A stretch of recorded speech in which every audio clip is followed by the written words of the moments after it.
Dear students, good morning to all of you. आज हमारा topic जो है वो है लॉज ऑफ रिफ्रैक्शन।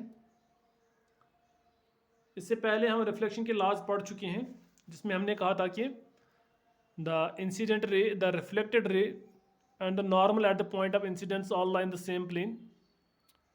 फिर दूसरा हमारा लॉ जो रिफ्लेक्शन में हमने पढ़ा था वो था the angle of reflection is always equal to the angle of incidence. आज हम लॉज ऑफ रिफ्रैक्शन पढ़ने जा रहे हैं।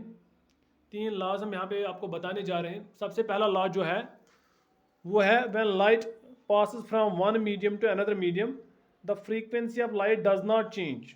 तो लाइट की फ्रीक्वेंसी चेंज नहीं होती है। Frequency as you know the number of waves और number of oscillations per second. तो फ्रीक्वेंसी चेंज नहीं होती है, however its velocity and wavelength change. जब लाइट एक मीडियम से दूसरे मीडियम में पास होती है तो इसकी फ्रीक्वेंसी पे कोई असर नहीं पड़ता है, लेकिन एक मीडियम से दूसरे मीडियम में जाते ही इसकी वेलोसिटी जो होती है वो चेंज हो जाती है।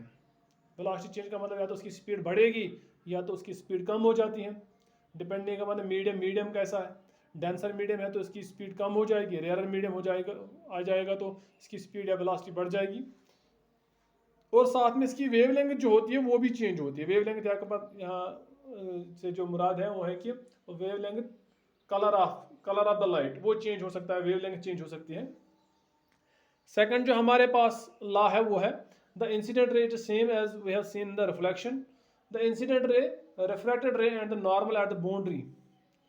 तो जहाँ पे इंसिडेंट रे पड़ रही है और रिफ्रैक्शन के बाद जो रिफ्रैक्टेड रे निकलती है, और उस पॉइंट पे जहाँ पे बेंडिंग ऑफ लाइट हो रही है बाउंड्री पे यूजली ये हो रहा है, तो ये नॉर्मल इंसिडेंट रे और रिफ्रैक्टेड रे जो होते हैं ये सारे के सारे एक ही प्लेन में आते हैं, जिस तरह हमने रिफ्लेक्शन में पढ़ा था।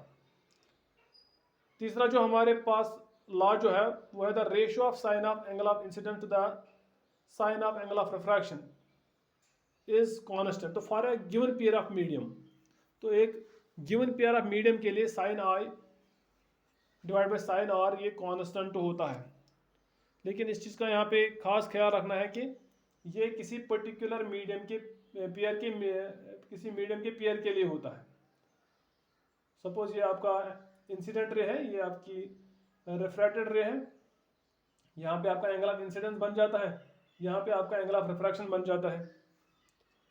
तो sine I angle of incidence इसका sine and sine of angle of refraction इसका रेशियो जो होता है वो कांस्टेंट होता है for a given pair of medium. जब तक आप मीडिया के पेयर को चेंज नहीं करते हैं। सपोज ये यहाँ पे एयर है तो ये गिलास है, जब तक ये एयर और गिलास ही रहेगा तब तक sine i by sine r. अगर आप आई चेंज करोगे तो आर का भी उसी तरीके से वैल्यू चेंज होगा कि इसके ओवरऑल इसके वैल्यू पे असर नहीं पड़ेगा, तो ये कांस्टेंट ही रहेगा sine i by sine r for a given pair of medium.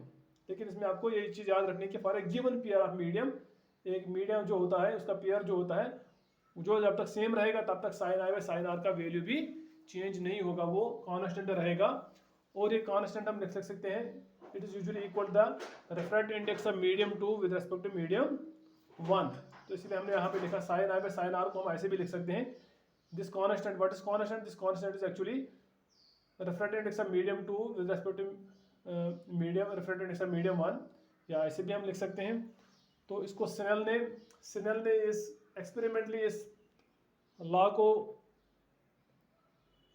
देखा था, ये इक्वेशन या हम कहेंगे एक्सप्रेशन इसने निकाली थी, तो इसलिए हम इसको सिनेल्स लॉ ऑफ रिफ्रैक्शन भी कहते हैं।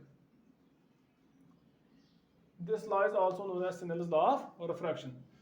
तो कहीं पे आप ये भी देखोगे कि वहाँ पे लिखा है कि it is actually the for a medium refractive index of medium and the product of sin I is equal to constant.